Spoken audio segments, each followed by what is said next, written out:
জননী অর্থাৎ মা আর জন্মভূমি যেখানে আমরা জন্মাই, সেটা স্বর্গের থেকেও অনেক বেশি আমাদের কাছে। যারা জন্ম দিচ্ছেন বা যারা জন্ম নিয়েছেন তারা প্রত্যেকেই নিশ্চয়ই জানেন। আমরা দেখতে পাচ্ছি যে আমাদের এই ভারতবর্ষে এখন ভোট নির্বাচন চলছে।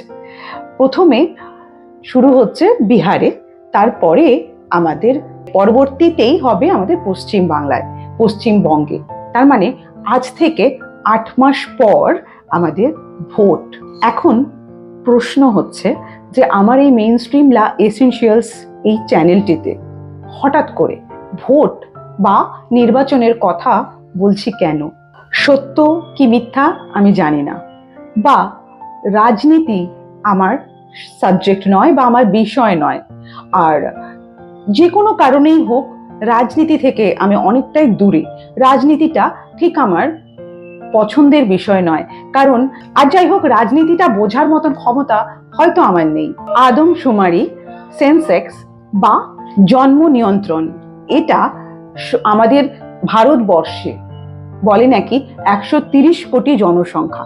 এটা সব জায়গায় প্রচার করা হচ্ছে। আমি তো রাজনীতির কোনো মানুষ নই, আমি সাধারণ মানুষ, আপনার মতন, আপনাদের মতন। কিন্তু এটুকু আমি জানি যে আমাদের দেশে 130 কোটি নয়, 150 কোটি জনসংখ্যা। এত বহুল জনসংখ্যা, 150 কোটি জনসংখ্যা, তার মধ্যেও দেখুন আশেপাশে রয়েছে যে দেশগুলো, যেমন পাকিস্তান, বাংলাদেশ বা আরো যেগুলো রয়েছে দেশগুলো, তা সেখান থেকে আবার লাখো লাখো লোক চলে আসছে এই দেশে কাঁটাতার পেরিয়ে।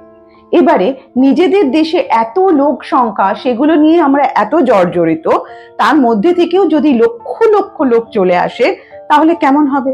সাপোজ আপনার বাড়িতে আপনারা 4 জন আছেন, 6 জন আছেন, আমি গিয়ে আপনার বাড়িতে থেকে যাচ্ছি, খাবার খাচ্ছি, আপনাদের উপরে রাজত্ব করছি, আপনাকে যখন যেটা বলছি সেটা আপনাদেরকে করতে হচ্ছে, তখন আপনাদের কেমন লাগবে?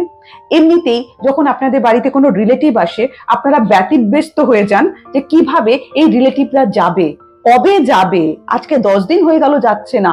তখন আপনারা তাদের সঙ্গে অসহযোগিতা করেন, বাজে ব্যবহার করেন, যাতে সেই রিলেটিভ, সেই আত্মীয় আপনার বাড়িতে না আসে এবং সেই আত্মীয়কে আপনারা তাড়িয়ে দেন। তারা আপনাদের রক্তের সম্পর্কের রিলেটিভ, তাদের সাথেও আপনারা ভালো ব্যবহার করেন না বা মেনে নিতে পারেন না। কিন্তু এটা যখন আমাদের দেশের সাথে হচ্ছে, এটা যখন আমাদের জায়গা রাজ্যের সাথে হচ্ছে, তখন আমরা কেন এটাকে বেমালুম মেনে নিচ্ছি?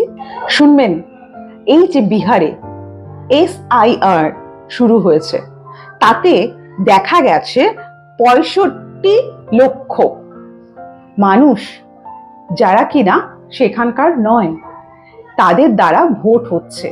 তবে হ্যাঁ, এটা সরকার থেকে এবার লক্ষ্য রাখছেন যে আসল জনসংখ্যা কতজন, বা এক একটা রাজ্যে SIR লাগু করা হচ্ছে।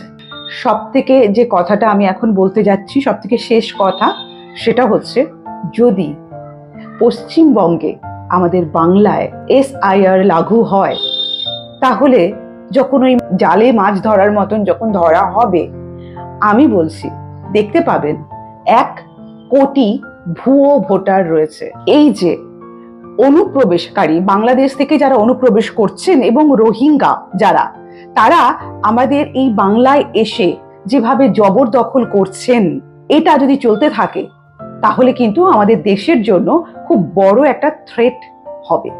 আমি পার্টি পলিটিক্স পেছনে ফেলে আমি শুধুমাত্র আমাদের এই মেইনস্ট্রিম লা এসেনশিয়ালসের যারা দর্শক, তাদের সকলের জনস্বার্থে, তাদের ভালো থাকার স্বার্থে একটা কথাই বলবো বা একটা রিকোয়েস্ট করব, সদা সতর্ক থাকুন এবং আমাদের দেশের বা আমাদের রাজ্যের বা আপনি মনে করেন আপনার ঘরের, আপনাদের নিজেদের খাবার নিজেরা খাবেন, আপনাদের নিজেদের রোজগারের যে সংস্থান আপনারা নিজেরা করবেন, নাকি অন্য কাউকে সেই জায়গাটা দিয়ে দেবেন। যদি আমরা SIR করে সঠিক জনসংখ্যা মাপা যায়, মানে বোঝা যায়, তাহলে আমরা আমাদের রাজ্যের বা আমাদের জায়গার যেটা আমাদের অধিকার, সেই কাজের কর্মযোগ্যতা সেটা আমরাই পাবো এবং খাওয়া দাওয়া সুন্দরভাবে বেঁচে থাকা সেটা আমরাই করব। শুধুমাত্র আমার জন্য বলছি না, আমি প্রতিটি দেশের, প্রতিটি জনগণের, প্রতিটি মানুষের কথা বলছি। তারা তাদের নিজেদের জায়গাগুলোকে যখন, নিজেদের দেশের জায়গাগুলোকে যখন তারা নিজেরা প্রোটেকশনে রেখেছে, আমাদের পশ্চিমবাংলায় আমরাই বা করবো না কেন? আমাদেরও অধিকার আছে আমাদের দেশের প্রতি, আমাদের রাজ্যের প্রতি। তাই আজকের ভিডিওটা একটু অন্যরকম, কিন্তু আমার মনে হলো এইটুকু জানানো উচিত। কারণ জন্ম তো আমরাই দিই, মেয়েরাই দিই, তাই জন্ম নিয়ন্ত্রণ আমাদের করতেই হবে, আর ভুয়ো ভোটার আমাদের বার করতেই হবে।